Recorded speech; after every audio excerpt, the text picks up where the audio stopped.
Hello, everybody. Welcome to Video Game Music Alliance. This is Stephen Melin, and we have a few friends with us here today. These are pro member groups as part of Video Game Music Alliance. And we're here today because we are doing a listening party for a VGM challenge, a composing challenge for Final Fantasy XVI, which is officially released on the PS5. I haven't played it yet because, quite frankly, I don't have a PlayStation 5. But rumor has it, if you are a Steam player on PC, that it should be coming early next year, 2024. If you can wait that long, I can wait that long because I have a backlog of other games to tackle, but it's definitely on the list. But I can already tell, listening through a little bit of some of these track submissions today, I can tell the composers here had so much fun with this track, and the styles that are represented are kind of all over the place, but that's really what makes this fun. So what we're going to do today, over the next hour, we're going to listen through each of the track submissions. We're going to put it up to some gameplay footage from Final Fantasy XVI, and even the gameplay footage is all over the place because it was the state of play from PlayStation where the developers walked through just different scenarios, different battle environments, different like dungeons, and it's told and it's a mixture of gameplay and cutscenes. So I think each composer really did their own unique thing, and it's going to be super fun. I don't think we have all of the composers represented here today in the room, but that's okay. I know that they love listening to your feedback, so we are live on YouTube as well as here in the Zoom room.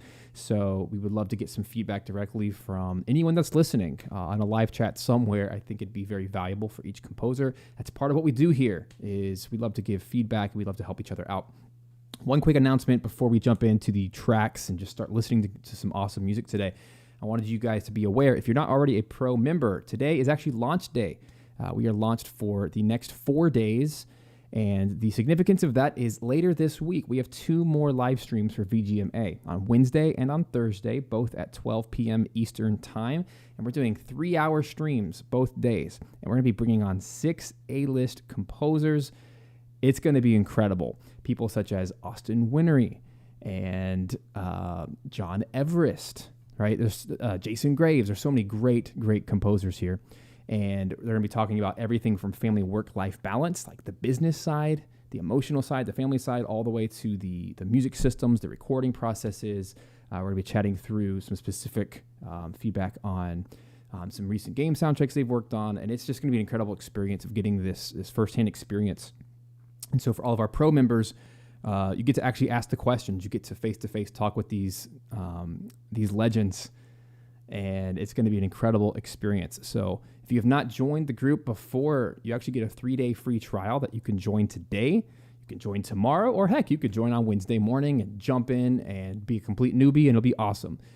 And one more thing is we are also launching a brand new course as part of VGMA as we continue to grow and expand. We're actually on a 3-year journey of releasing 12 new courses, which kind of sounds insane, but the purpose of that is we're going to really dig in deep on very specific topics of how to get from a day one beginner all the way to become a professional video game composer. There's so many topics to tackle, everything from composition to production to technology to business, that it really does make sense to walk through each subject one at a time and have a 12-week course program to actually walk through and do homework assignments. So we have the very first one in that long series that launches July 10th. And so for everyone who's already inside the group, you'll get free access to that. And we're going to work on that together throughout the summer, and it's going to be so much fun. So you'll hear more about that once you're inside the group. But for everybody else who's not, come check us out, and it's going to be so much fun. So enough with the announcements. Hope you guys are here to have some fun. So we're going to play through. And it looks like Will is hanging out with us. Zoom is so fickle, guys, because I can't see everyone. There we go. Cool. So it looks like Will has joined us. So Will Alishire is actually our very first composer for today. I'll reorder him here. And Will, if you are available on audio, can you give us a little bit of an insight into your track, a little bit into why you wrote this track, maybe some inspirations? And if not, if you just want to type up something, we'll jump to somebody else. But I want to give you that opportunity because for those who don't know, a lot of our guys here inside the group, they have a 9 to 5. They're bankers, they're accountants, they're bakers, they're everything.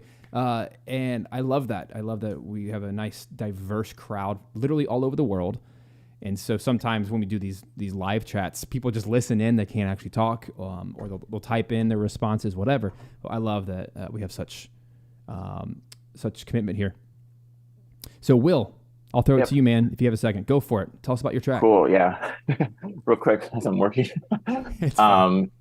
Yeah, so I took a battle approach to this. So this is mostly because I relentlessly listen to the Final Fantasy VII Remake album a lot while I'm working. Cool. My bank job. So this is kind of just inspired by some of the orchestral and synth sounds from that soundtrack there. Yeah, for a battle. Awesome. Well, let's take a listen, and then let's get some feedback from everyone who is here live with us. Here we go. This is Will Alishire. I don't have a track title, but this is his Final Fantasy XVI attempt. Here we go. Uh-oh. I don't hear audio, do you? Of course. It's always in the live streams that this stuff happens. You know what's funny is this worked right before we started. All right, let me give it one more shot. We're experiencing technical difficulties. Please give us 1 second. I know what to do. I actually have to restart Pro Tools, but don't go anywhere. Coffee break. Spam.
All right, sorry about that, friends.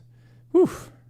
If any of you have used Pro Tools before, apparently it's not even unique to Pro Tools. It just seems to be DAWs in general have a mind of their own. And sometimes when you try to do too many things at once, it just yells at you. But we got it working. So here we go. We're going to throw to Will Alishire. This is his Final Fantasy XVI track. Let's enjoy.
Wow.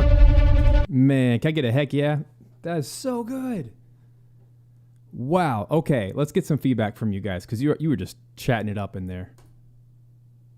I'll jump in first. Bravo. So I definitely hear the influence from the FF7 remake track, especially in the string ostinatos that are kind of in the background. I feel like they set the tone perfectly for what you were trying to accomplish. I also thought the percussion section was extremely well programmed. It was cool. It was interesting. Yeah, really good job. I'll dive in. I love the gritty synth textures. I said that in the chat as well. Yeah. And just all your sound choices were just so good, and the composition was great. I just wanted to hear more like beefy percussion. I felt like you had like the top layer of percussion, but I wanted to hear more, and you had some mid stuff, but more just like some like kind of groove to help carry it. But that's what I thought. But yeah, really, really well done, Will. Yeah, I think that was pretty cool. The percussion in the beginning got me caught up in nostalgia with the Star Wars Eclipse trailer Huh. with those taiko-like drums. It was a good vibe, ambient.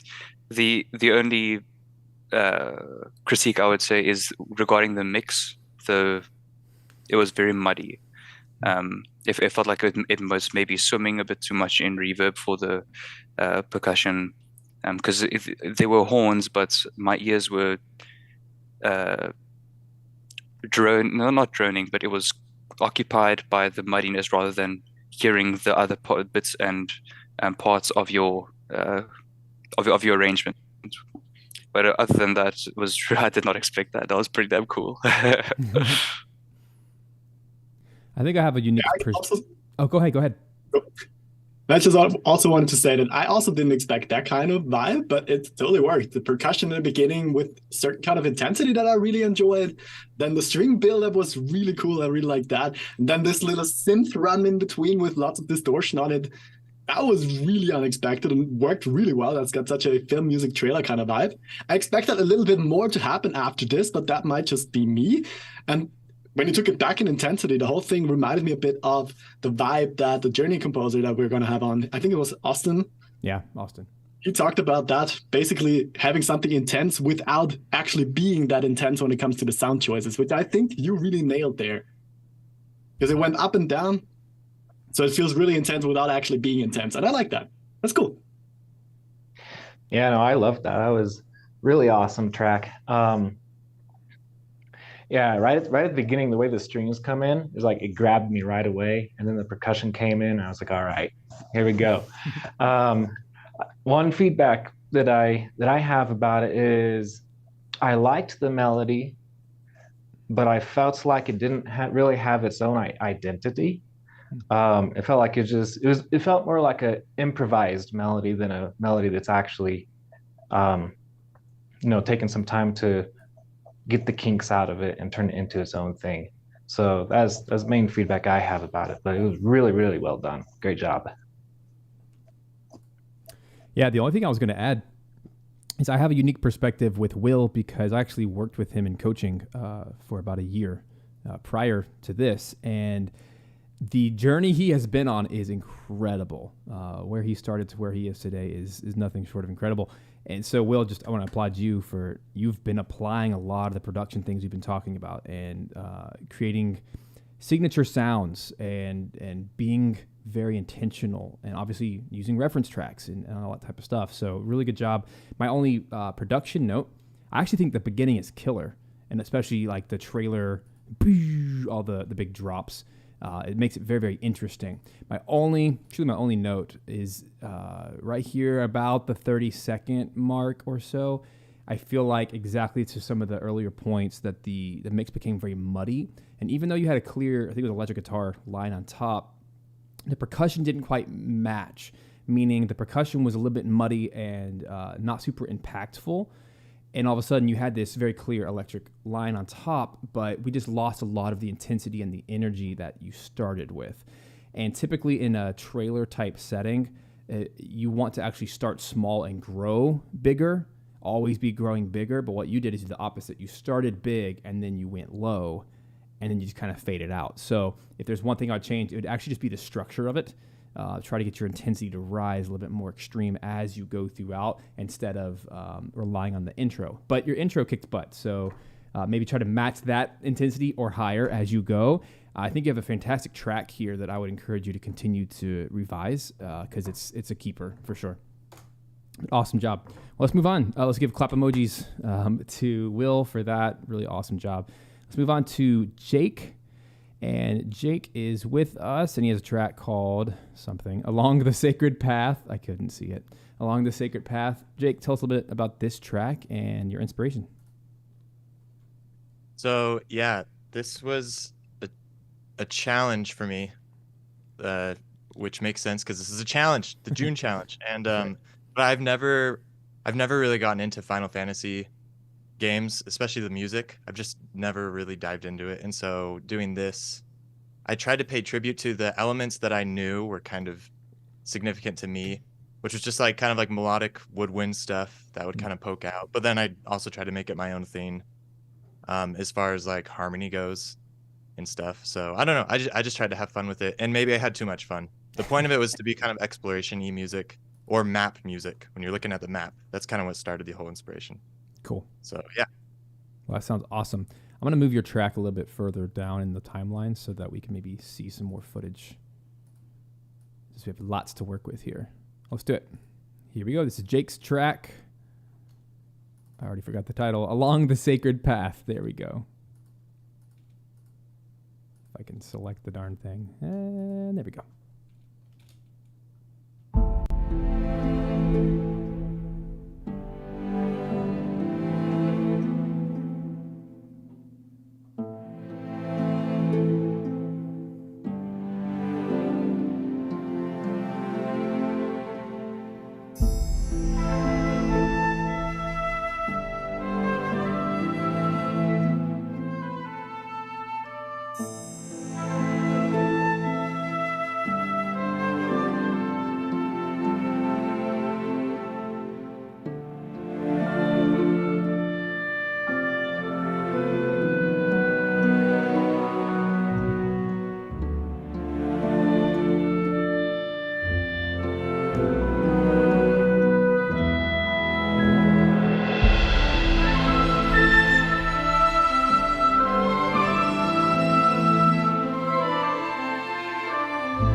That's where it is.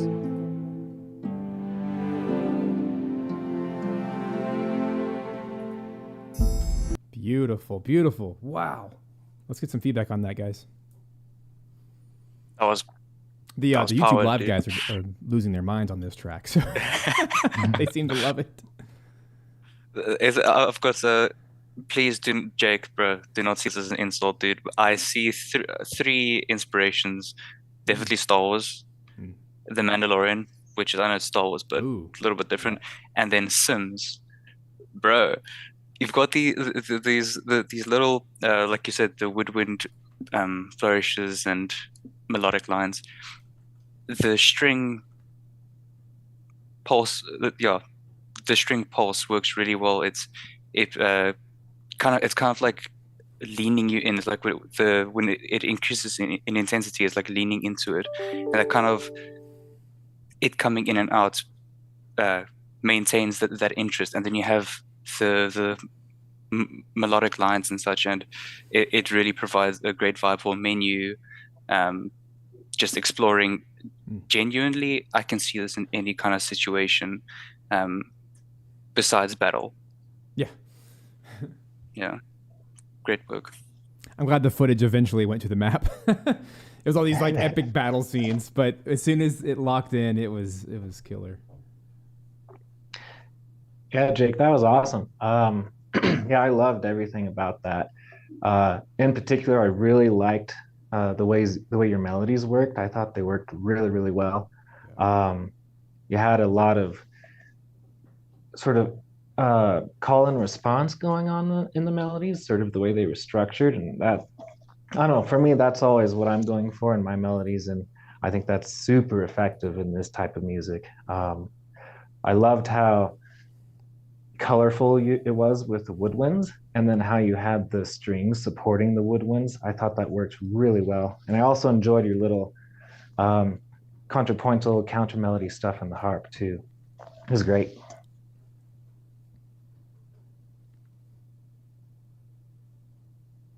Yeah, I can only agree again. Everybody loves it. I love it too. Right away, it was really perfect for this map introduction kind of vibe.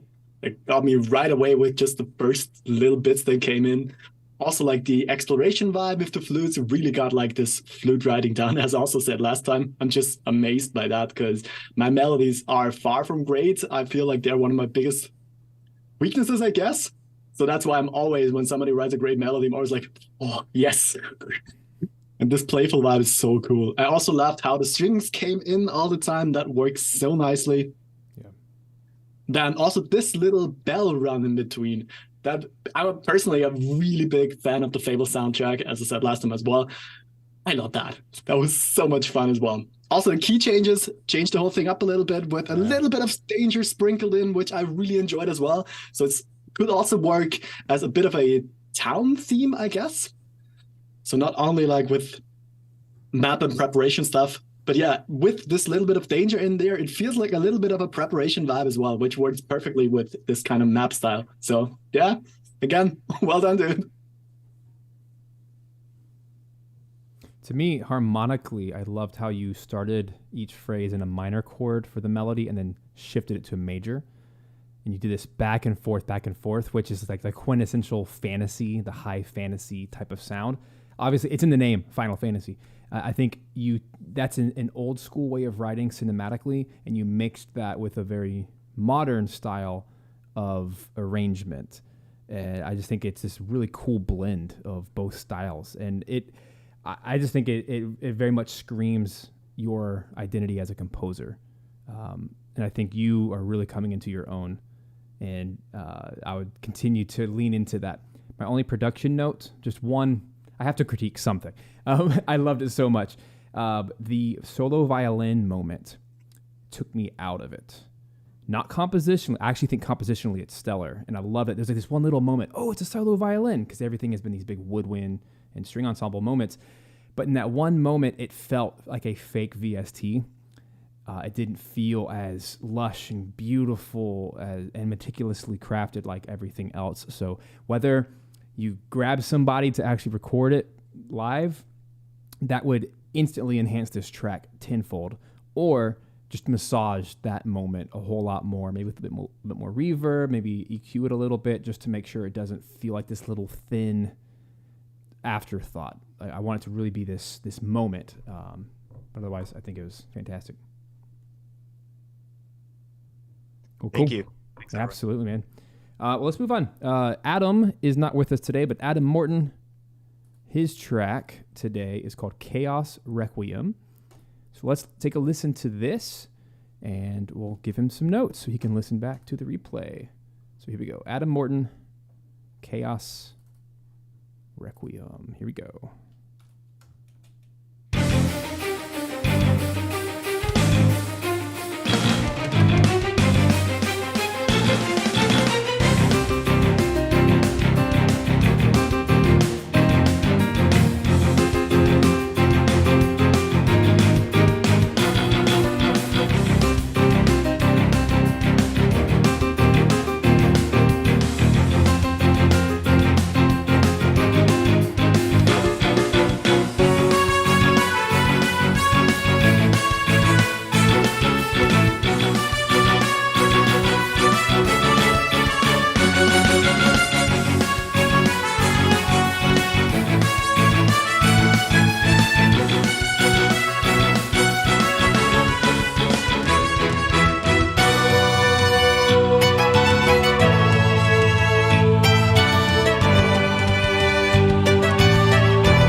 man, complete with a classic 80s fade out. Love it. All right, guys, what do you think? I got lots of comments on that one. Yes, rock band vibes. I love it. This was so unexpected. Yeah. But so cool. You got lots of, especially already in the beginning, such kind of strange changes that I really enjoyed. And how, like, I expected, of course, to be like a rhythm guitar there, but you left the piano as like basically the guitar element, which I really enjoyed. Because that the whole thing, it gave me like the Tales of series vibe, which is such a great soundtrack. And they have like this playful violin on top and often an element like a piano there. So cool. One thing, since I come from like the rock music and metal music production side of things, I personally love a way more distorted bass sound over that, because that, maybe it's the headphones, I can tell because these are not really great headphones. I would love like a more distorted, more aggressive bass over something like that, because that poked out a little bit for me, but that might just be taste. So let's see what the other says about that. But I just love heavily distorted bass. It's something that I would have loved to hear there. But again, maybe that's just taste. And also the guitar lead on top, that was really fun as well. Well done. Didn't expect that. Really love that.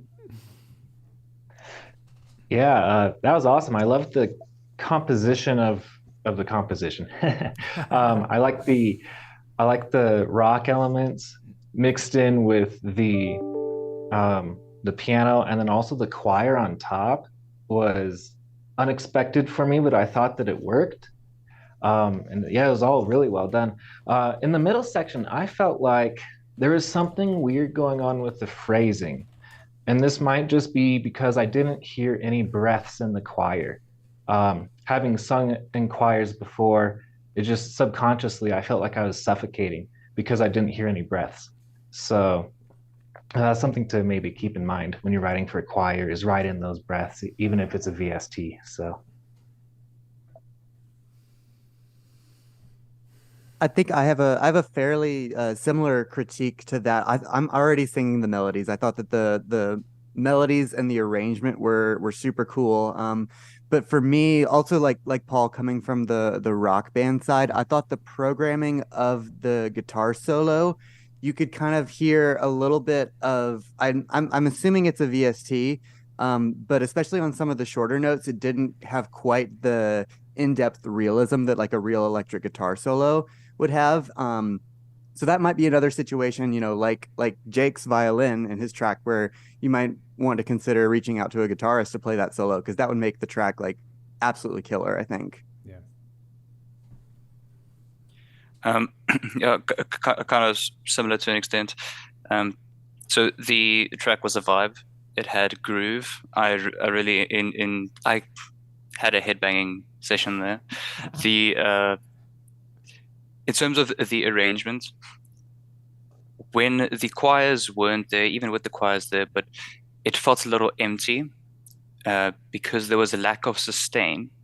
The pianos were playing like the rhythm parts, and you had the bass, but the bass wasn't ringing, or the pedal of the piano wasn't happening, or there wasn't a counter melody, like maybe a horn or violin or something that sustains to keep that fullness in. Rather than everything feeling a little bit too detached. But other than that, it was really creative. It reminded me of the late 90s animations like Pokemon and X-Men, and was pretty damn cool. Yeah, I was going to add that one of the tough realities that we have to all accept is we are all pitching to clients of equal competition to the guys who've been doing this for 20, 30, 40 years. So a track like this compositionally is very sound. I loved it. And like all the guys were saying, like the head banging, the feeling of it. But when it comes to the production side, I do feel like it's really lacking, particularly in the polish of how this rock world is fusing with the orchestral. It doesn't feel like it really fully leans into the potential of either. So it kind of feels like this in-between land of, was this supposed to be a rock track or an orchestral track? And there's some room there for experimentation and, developing your own sound. But I would just caution to pitch something like this it just takes a little bit more polish. And I think the other guy said it super well. when it comes to be a little bit more authentic in the programming side of rock. In this instance, it's not quite enough to just have a rhythm guitar and a lead guitar and call it rock. Like, you really need to write for the parts. You really need to study and listen to a lot of it to understand and maybe think of it from the perspective of a guitar player. Or, as mentioned as well, try to get a guitarist on it. Because unfortunately, a track like this, while compositionally sound, you hand this to Square Enix, they're going to say, heck no. Even though it's a really cool track, right? It will not land because of the production quality. So this is why I'm so adamant about teaching these different categories, because you've got to have a sound composition first. And Adam, you kill at that. You're so good at composing. What we need to work on now is the production side and really using technology to get it at that production level. But I don't say that to bust you, but rather just to encourage you that you are absolutely on the right path. Keep it up. I would strongly suggest that you continue to polish this one and give it a little bit more time to produce and mix it, because it's a really cool track, as everyone said. So let's move on to John Henry. We've already heard from him today, but this is The Mighty Fall. I'm assuming it's a battle track, so why don't you tell us a little bit about it, and I'll try to actually scoot your track to a battle section. Go for it. Sweet, no stress. So I felt a little bit detached from this track because it feels too generic for me in terms of write a battle track and then this is what comes to mind. I had a lot of fun with it. I had a struggle with the rhythm section, and after I sent it, I realized that I did not add percussive hits in the main chorus near the end, so it doesn't hit as hard as the previous sections. But it was quite a challenge for a few hours. Well, cool. Can't wait to hear it. So here we go. The Mighty Fall. The Mighty Fallen. Mighty Fall. That's what it's called. All right, here we go.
Wow, dude.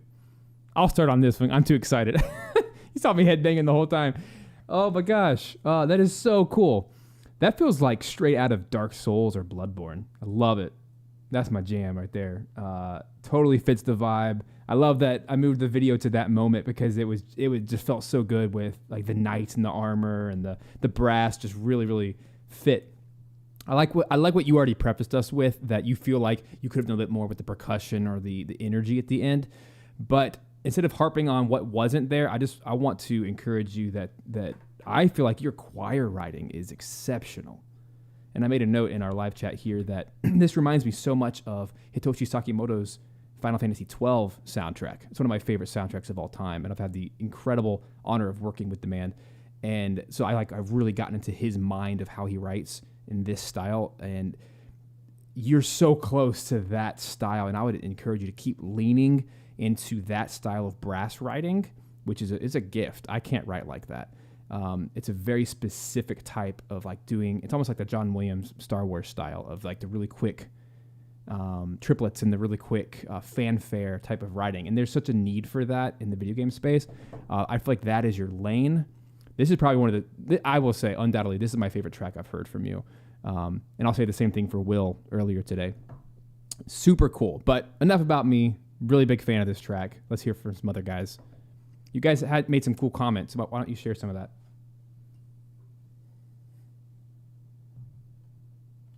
I'll share mine. I loved the choir as well. Like when I first heard it, and just like kind of the way you were using the choir just was really impressive. I just thought they were maybe a little too upfront in the mix, but maybe that's what you were going for. But regardless, maybe they could be layered with some other instruments. Like I think it was when it was the men and women choir going towards the end that I felt like, yeah, that'd be kind of cool if it was layered with some brass or something like that behind. Yeah, brass stabs, as Steven said. But yeah, no, it was really well done. And I liked the percussion and everything. And the woodwind runs were great. Yeah. So yeah, really good job. Yeah, I thought that was a really excellent track. Yeah, the choir writing in particular, I agree with Steven. It was really, really nicely done. I personally didn't feel like the choir was too upfront. To me, it was great for what it was. I liked the brass writing as well. It was all great. I would say that towards the tail end of it, the big percussion hits started getting a little repetitive for me. I think a little break somewhere in there from the big percussion hits, so you can bring them back in at the right moment, would have been more effective for me. So, but yeah, it was excellent.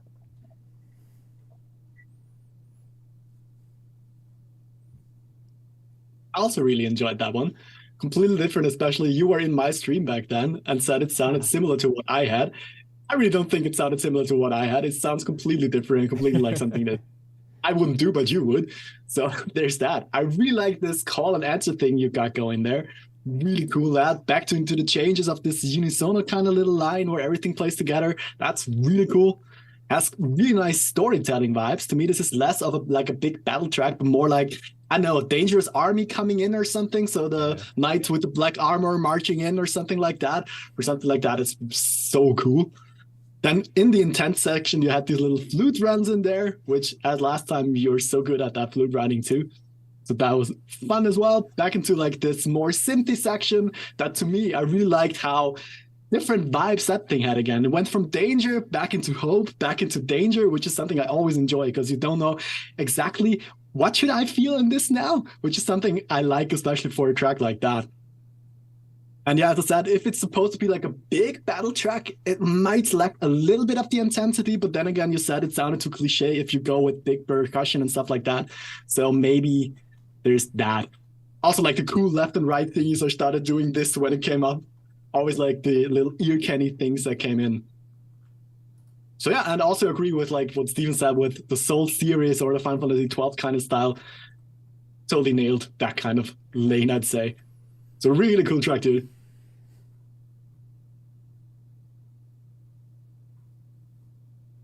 Thanks, I appreciate that. I just mentioned in the comments that, like, like those big boss battle tracks.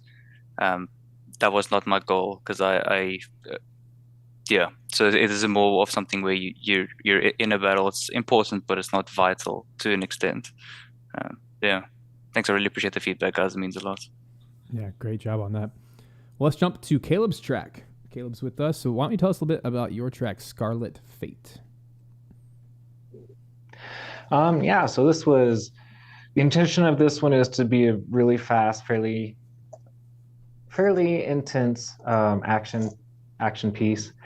I was playing around with a lot of strings and some percussion and things like that. I will say that I was listening to it after I submitted it, and I think it's a little bit too hot. And which is something I struggle with loud music, is how to get it to feel loud but not too hot. But yeah, it was a fun track to put together. It's a little short, but I think it works. Well, let's take a listen. This is Scarlet Fate by Caleb Linville.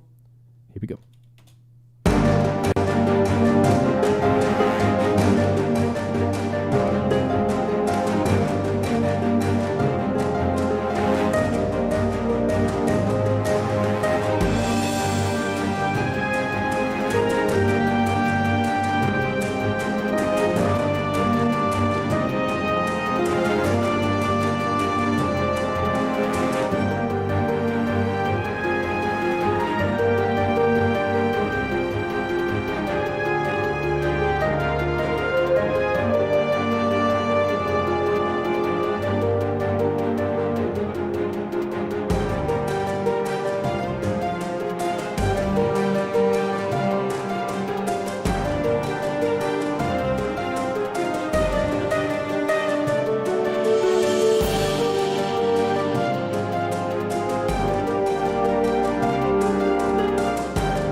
Awesome. What do you guys think? Who wants to start? I liked it. It was simple, and I thought it was effective. And yeah, and I thought the sound choices were good.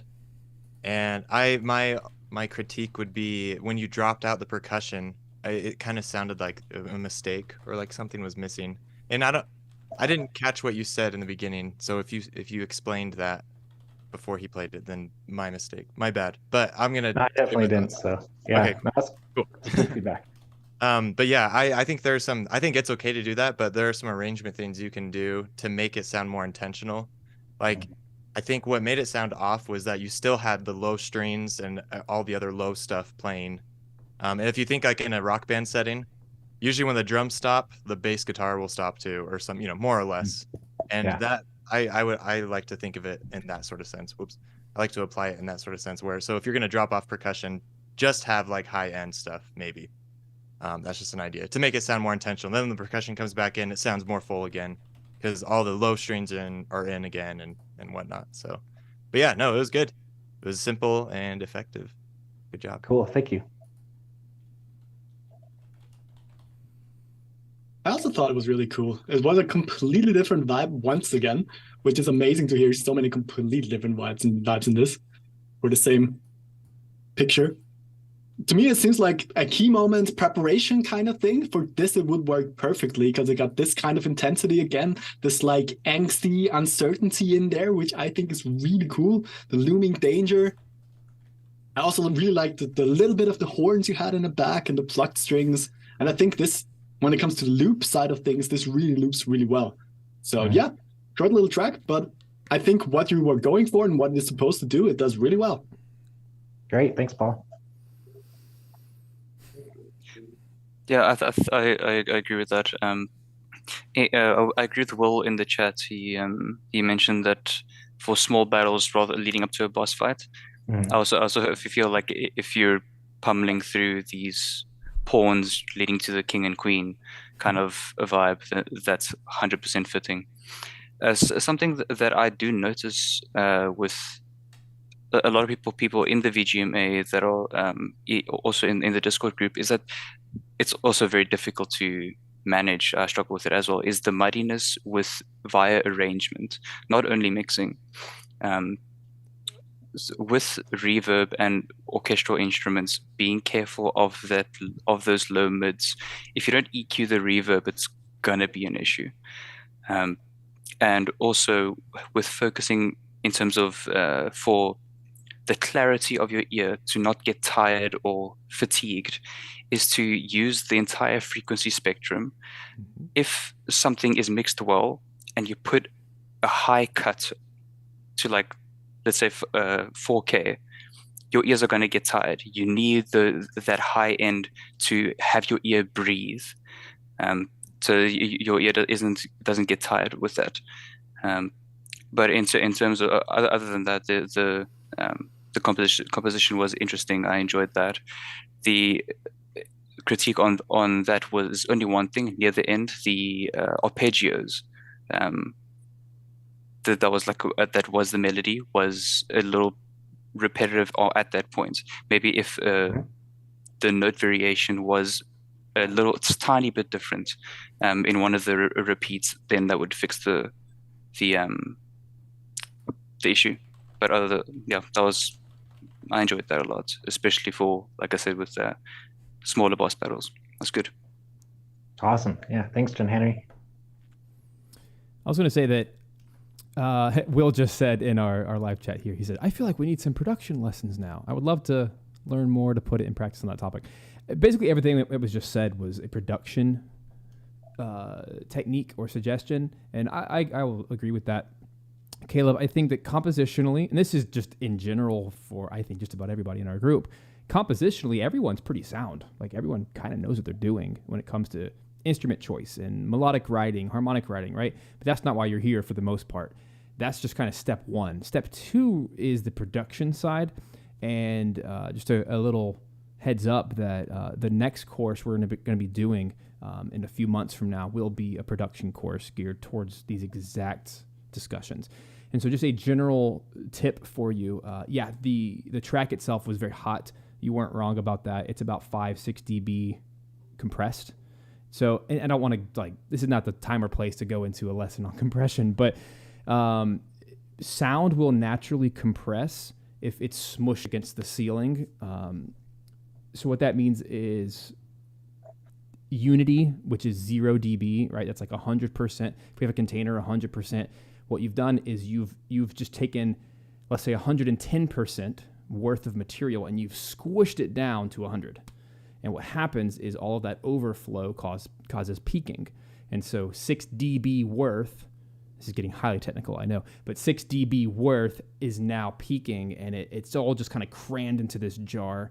So that's what's happening is we have this constant, like the sound can't escape because you have a forced lid on it.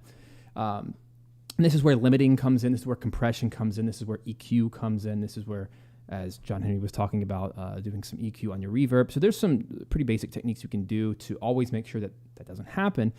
But a quick and dirty way, Caleb, if you needed to turn this in today for a pitch, I would say open up the session, grab every single one of your tracks, drop them all by 6 dB, and then throw a mastering plugin on your stereo out, your master track, something like Ozone, and then use the mastering plugin to then raise it back up to a comfortable level. This is where we get into conversations about LUFS, L-U-F-S.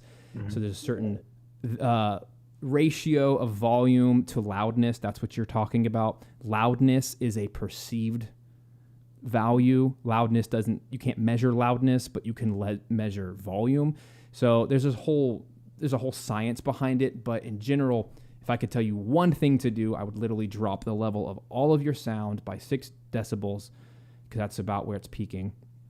And then you use a mastering plugin to slowly raise it back up until you're in a safe zone. And that's the purpose of a mastering plugin, is you can visually see the green bars and the red bars, and you can actually see exactly where that point is that it's peaking, and you can avoid that and still get the loudness factor. So that's something we will definitely dive into more, because I know a lot of people need to learn that stuff, and it's not super intuitive. There is a actual science behind it. So I hope that's helpful, at least as a starting point. But compositionally, man, you got it going on. Arrangement-wise, I think I would encourage you to try to take away some layers. You have the opposite problem as some of the other guys. I'd say write less. You're actually writing a little bit too much. Too many layers at once. And that ear fatigue is happening because you have, let's say, 7 things happening at once. If they're always happening, then 30 seconds in, we're kind of tired of it. So if you're going to have this harp arpeggio, ba, ba, ba, ba, ba, ba, ba, ba, ba, cool, get rid of it. Or don't even do it for the first 30 seconds. Bring it in later at a more pivotal moment. That way the whole track has a little bit more of an arc, a story arc, if you will. Everyone loves stories. That's what music is all about. It's telling a story from point A to B, but it can't just be the same story the whole time. So there you go. Lots to chew on. Yeah, Let's move on. Awesome. Yeah, great check though. Paul Winter. And by the way, I said we're going to take an hour, but we all know that we're all long-winded around here. I'm the worst of all. So we're going to keep plowing through. If you got to go, my apologies, but we're going to move on to Paul. Let's hear about your track called A Date with Fate. Let's hear it. Hello again, everybody. So in preparation for this, I listened to like the Final Fantasy XV soundtrack again quite a lot. I played the game a while ago, so I thought I'd take inspiration from the game that came before to get a similar vibe. I've been in like the Final Fantasy universe for a while, played most of the games, played the 7 remake, which was cool. So big choirs, fast strings, something more stressful. I thought, that's gonna be easy. I know how to do this. Well, was I wrong? I thought I decided to work my preset a bit, then I messed that up, so autosaving took 5 minutes, so I kind of ran out of time. In the end, I thought I was about to give up and just sat down and tried if things worked one last time, and then until 3 a.m, I got inspiration, and this came out. So I don't want to get like too much into detail of what I did in a track, because there's quite a few different things happening, and I know what I like about it and what I don't like about it, so I'd be really interested if you agree with what I like and don't like about this. And yeah, and also I thought, why not just edit a quick video to this, since I'm going to do a YouTube video about this anyways, to see where the whole thing could kind of perfectly line up with what I thought. So yeah, enjoy. So quick disclaimer, Paul, Pro Tools only lets me use one video clip at a time. So either I can just put this to some footage right now, or at the very end we can do yours to your actual video. What would you prefer? I mean, I think to the video would be a bit cooler, since I tried to score it to that and everything lines up nicely to that. So I guess that would be a bit better if you guys are fine with that. Okay. So can we postpone yours? Is that cool? Sure. All right. I'm going to drop you just right here. So thank you. Because I want everyone to see what you put together. It's pretty cool. Let's move on to Johannes. I don't believe he's with us right now. So it looks like the next two. Let's see. This one is Ryan. So actually, the next 3 guys aren't with us, but I still want to play them, and let's give some feedback. So this shouldn't take too long, but let's jump into Johannes Von Strick. His track is called Skirmish. So I'm going to try to drop this in a moment that has some battle footage. Let's go back to this awesome Phoenix. I think it's the funniest thing. It looks so good. All right, right about there. That should do. Here we go. Skirmish.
Wow, you guys just keep making killer loops. Not sure if you noticed this, but within Pro Tools, there's a cool play button function. If you right click it, you can go to loop. And that thing just looped so seamlessly. And so did Paul's track, so did John Henry's. I just love it. Wow. I wish Johannes was here with us because that was so good. A lot of you guys were commenting on the choir, so bring it on. What you think? We'll try to rapid fire some of this. Try to just share like one or two thoughts, and we'll move on. Go for it. Choir, loved it. Loved the anvil. Johannes, I feel like all your tracks are very unique with the percussion arrangements, and I love it. Yeah. And just like the rhythm and the drive. So yeah, good job.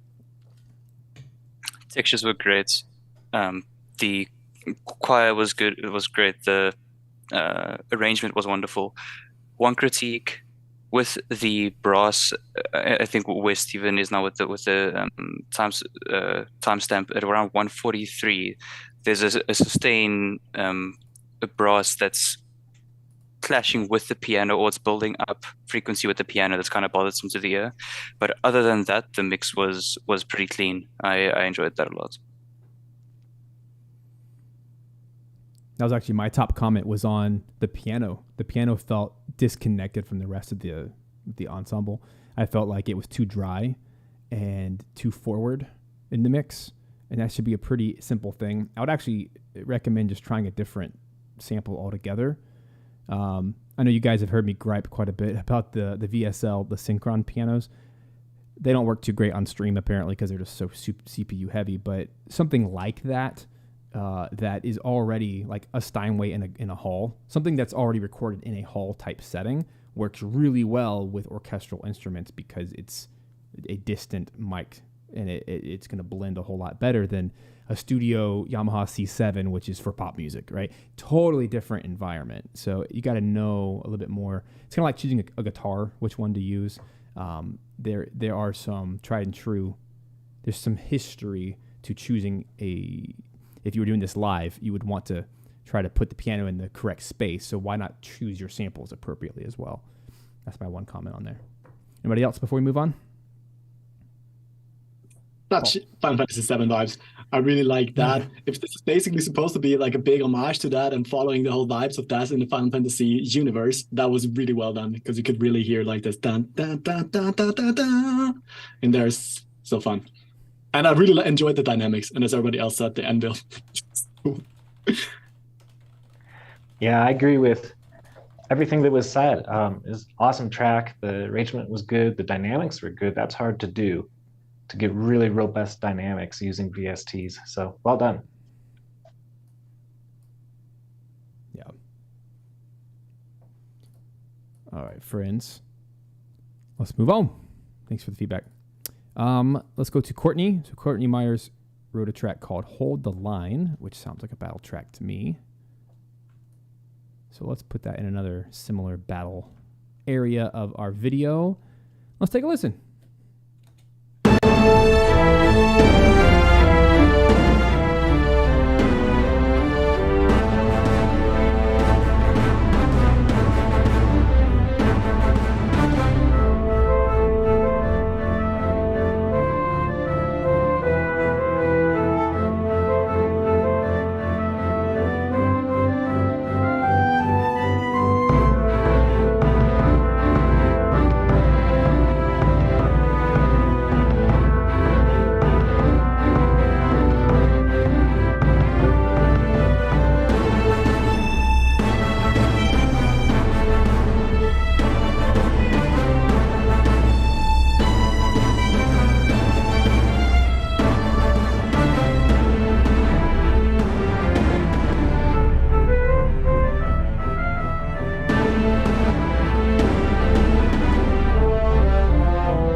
Well, there's another example of a perfect loop. Good job, Courtney. I didn't even realize until I scrolled back. I was like, it looped.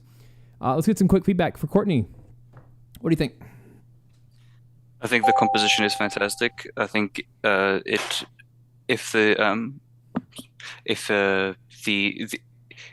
if the production reaches the same standard as the composition, that would be stellar. It would be hands down fantastic. And in terms of the production, the mix is muddy. The arrangement with the breathing of instruments is not there, but also the programming of some of the, for example, the strings, you can kind of hear it cut out to an extent. I know it's probably a synth, but it feels like it's there and then it just suddenly disappears. A way to combat that is extend the release time. So it kind of like has a little bit of a fade. Rather than it drops down, it decays a little bit or longer. But yeah, composition is fantastic, really.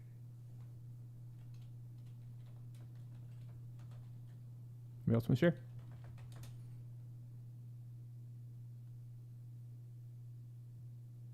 Go for it, Paul. I mean, I basically agree with everything that John Henry said. I really like the playfulness of it. That kind of vibe is really fun for this. That works in a completely different way again. And as John Henry already said, the production, yeah. I mean, I'm sure you'll get that down in no time, Courtney. That's just a practice thing. You'll find what you like about things, and one by one, you will hear more things. You will hate a certain frequency in everything at some point. So that's all gonna come together at some point. So I don't worry there.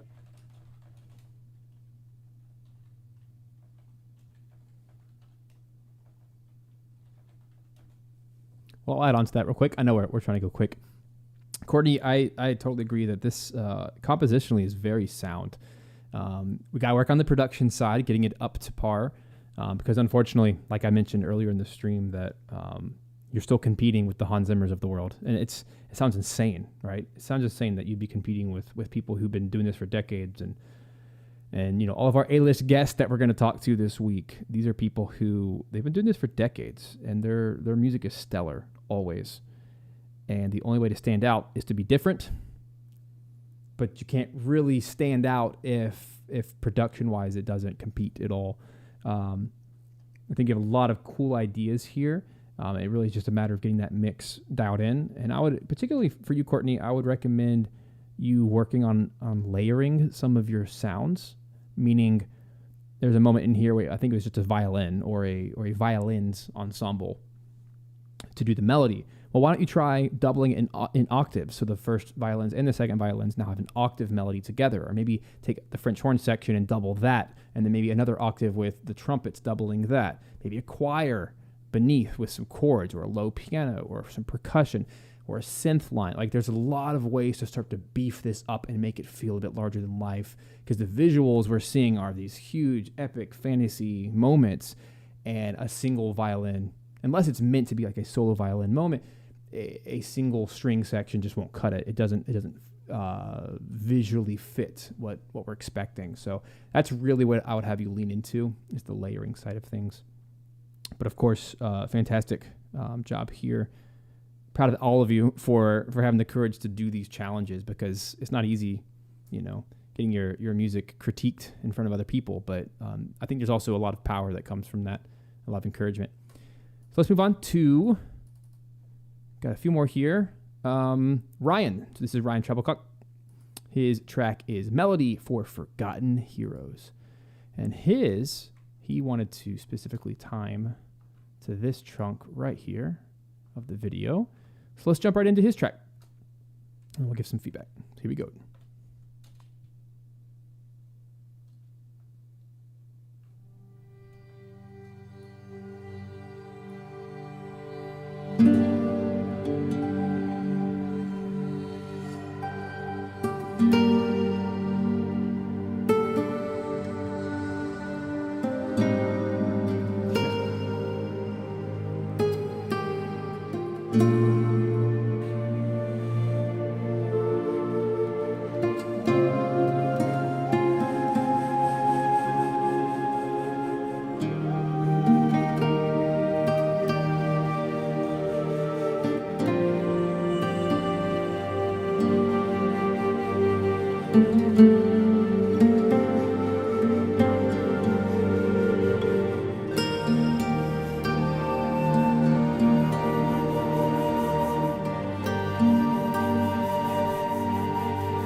Oh man, I didn't want it to end.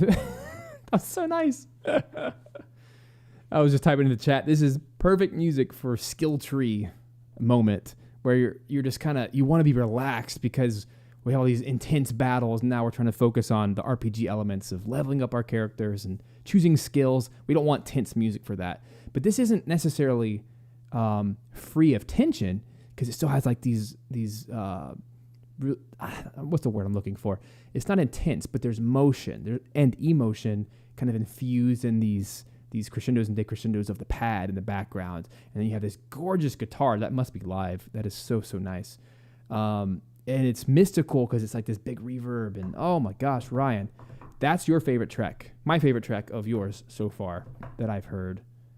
I would put that sucker at the top of your demo reel right now. I think that is so, so good. All right, what do you guys think? I would very much agree with all of that. I thought it was an absolutely perfect RPG track. Just thinking about like sort of sitting and making choices. I think that the sort of subtle sense of urgency was really good when you're, sitting in menus and like leveling up characters and like you said, weapon skill trees or something similar. I thought that was a perfect track for those types of scenarios. Extremely interesting arrangement, great ambience, awesome work. Same, Ryan. I put in the chat, this reminds me of Red Dead in the very, very beginning. And I mean that in a good way. Because like Red Dead has just such a way of just creating this like environment. And that's what you did really, really well. Like it didn't take away from the game. And yeah, for skill tree stuff, it's perfect because it's not taking away from the experience. We're just like, it's almost like it's like helping us focus on the game of that moment. So really, really good job. Yeah, I really enjoyed that one too. I like how in the beginning, I wasn't sure if this is going to be chill or dangerous because it had a little bit of the unsettling vibe in the beginning. And then the chill acoustic guitars came in and like, oh yes. So this got like Witcher vibes to me, which is really cool. And the choice of the nylon string guitar also fits with the universe of Final Fantasy XV very much. At least to me, it does. And the flute to accompany the whole thing, really cool with the harmonies on top of that as well. And what I felt, as Steven said, he didn't want it to end. I also didn't want it to end. But the cool thing about this is it can loop back to like the really calm section, but it could also be used for a leitmotif thing later on to have like a really big epic section right after that. Because I was expecting, okay, where's the big brass coming? It didn't come, which isn't bad, but it could be like a second track on top of that leitmotif kind of thing. So that's really cool. Yeah, I'm with everyone here. Like I did not want it to end. It gave me kind of the vibe is if you just finished this huge mission and the enemy is beat and you spawn back in the open world and now everything's chill, everything's calm, the civilians are walking around, there's nothing bad happening, you're just existing. It was really, really nice, chill music. And one critique would be the strum guitar in the left side, being a bit boomy to an extent. It was a little bit harsh on my ear, but the vibe was fantastic. Everything worked cohesively very well. Oh, great feedback, everybody. Well, let's move on. This is now Paul Winter's track. He mentioned it a little while ago, and he has his own video clip that he has put together. So let's jump into that. I'm excited. This is his track, A Date with Fate. Here we go.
Oh my goodness. All right. Let's let him have it. Let's go. Right off the bat, I feel like I'm swimming in reverb. It was like, if to my taste, that was quite hectic. The reverb felt like nothing stopped. There was no breathing. It was like, here you go, bro. But it's in terms of the okay, well, actually, the first thing that came to mind that I noticed, and I'm sure Steven noticed as well, was the rhythm. There was like drums or something that was, I don't know if it was intentionally out of time, but it pulled me right out. It was a very silent part, but it pulled me right out. Yeah. But I really like the different variety of styles, dude. Like the metal side of things, it was so sick. Like with the choirs, the screaming. Like I think that could have been utilized as a showcase. Yeah. Because it was like kind of like if something died down and then that happened, then you'd be like, oh snap. So yeah, like I think it was pretty good. I wish I could hear it with less reverb, yeah. But that's about it. If I can jump in, Paul, I am so excited to hear what your music is going to sound like in like 2 or 3 years. I think you have insane potential and you have such a unique voice as a composer. I love your metal style. I love it. And there's such a need for that. And I can envision this with a full orchestra, full choir, and then just metal on top. It fits so well. And I'm not sure if you've played Final Fantasy X, but at the end of that game, not to spoil it, but part of the soundtrack is literally like death metal. And it is such a contrast to the orchestral soundtrack that it's so like vile and it's so perfectly matched. You know what I'm talking about. As of course you know, you've like literally done a whole dissection of that soundtrack. So this actually fits Final Fantasy lore quite well. So to John Henry's point, compositionally this is so cool, but the problem is the reverb is so uncontrolled that I can't hear half of what's going on. And I texted this in our chat. I literally texted, are 2 tracks playing at once? Is this intended? And I made sure it's not. Like, that's exactly what you wrote. And it sounds like there's just too, like, I would love to hear the stems of this track with 0 effects on them with the intention of rebuilding it, because I think all of the elements are there. It's just when you stack them all together, there's too much muddiness that it's really hard to hear what's going on. And I think the number one culprit is the drums, the percussion. They should have as little reverb as possible. And I think right now you have a ton of reverb on the drums and it's just drowning out everything. The harp arpeggio, whatever synth that is, that's amazing. Obviously gives a huge nod to Final Fantasy. But that also has, I think, way too much reverb. But I think but more than that, what's really happening is you have a lot of ideas that are all happening at once and continuing to happen the entire track, and there's no breath. And that's what John Henry was talking about. There needs to be moments of breath. And I think every composer falls into this at some point, especially in our early days. We want to just say it all, but you can't. Mastery in music creation is actually doing less. It has everything to do with choosing less items, but being more intentional with them. So I love the choir, but I think the choir would have even more of a punch if all of a sudden you stripped everything away and it was just choir, whatever, and you just go straight into the rock. There's these moments that there was so much potential. So I'll give you the same charge that I gave to some other guys. Please continue to work on this track. I want to hear another version of this because this is a showcase. This should be at the top of your reel that you send to everyone once it's finished, but it's not finished, and that's okay. It's like in a medium state. It's just got to cook a little bit more. And I think sometimes our best tracks, we have to go back to them several times before they get to where we want them. So please keep working on this. I think all the guys here would love to hear another iteration of this because it's just so cool. And I love the editing of the video too. I think that was really fun. Any more thoughts, guys, before we close it down? Yeah, if I could add one more thing. Yeah. The other thing that I heard, so all the sound design elements, all the percussion sounds that you chose were super cool. In addition to the reverb, and I feel like this is a problem that I run into a lot when like mixing like post-hardcore or metal music, is I felt like there was a build up also in like 5K to 8K, which is something like we really commonly like want to do EQ wise, is because we want the drum sounds to cut through like all the guitars and the bass and everything going on. So I felt like a lot of the synthy elements did get a little bit bright throughout the mix. So because of that, I had a little bit of trouble like figuring out what to focus on. But I think it'd be very easy to control some of those elements and make it into something extremely cohesive and really cool. So great job. Yeah. Yeah, it was a really, really interesting track, Paul. Well done.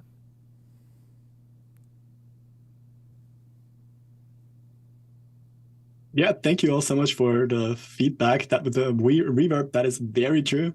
That is just one of the things. I just ran out of time. It was 3 a.m. It's like, all right, it won't get better than this anymore. I need to go to sleep. And the same with lots of ideas happening at the same time. That's totally me. I'm totally guilty of that. I totally need to work on that. I totally will work on that. So yeah, thanks a lot, guys. All right, friends. I think it's because we're over time. Let's go ahead and shut this puppy down. If you are interested, I did have my tracks in here. If you're interested in listening to what I put together, I actually put a YouTube video up last week. You can go watch that. I put some video from Final Fantasy XVI to my music. Essentially what I did is I did an environmental track and then a battle track that kind of go back and forth vertically, dynamically. So if you want to check that out, go enjoy that. You can watch the live composing show from last week. But just because of time, I think we should shut it down. But I just want to tell each and every one of you, great job. I'm hearing every single time we do one of these challenges, I'm hearing extreme progress for every single one of you. And I would dare to say that every one of these tracks is some of the best that each of you have come up with so far. And I think there's something about these extreme limitations, write something in this style to this footage, which is very common in our art form. That's how we work with clients, right? It's limitations. It's a deadline.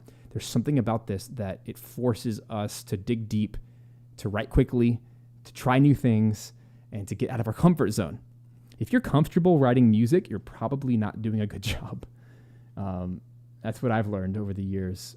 If I'm feeling a little on edge because it's new and it's scary, I'm probably doing something interesting and worthwhile. So keep that in mind. Keep doing these challenges. We're going to keep them coming. And I'm so excited to jump into this new course, the VGM Kickstarter composition course. It launches on July 10th. So anyone out there who is not yet inside of our group, come join. You can come join free today for 3-day free trial. And we have 2 more streams this week on Wednesday and Thursday, 12 to 3 Eastern time. We're going to be bringing on 6 A-list masterclass composers from the video game industry. You do not want to miss this. It will be a free stream on YouTube Live during those time frames.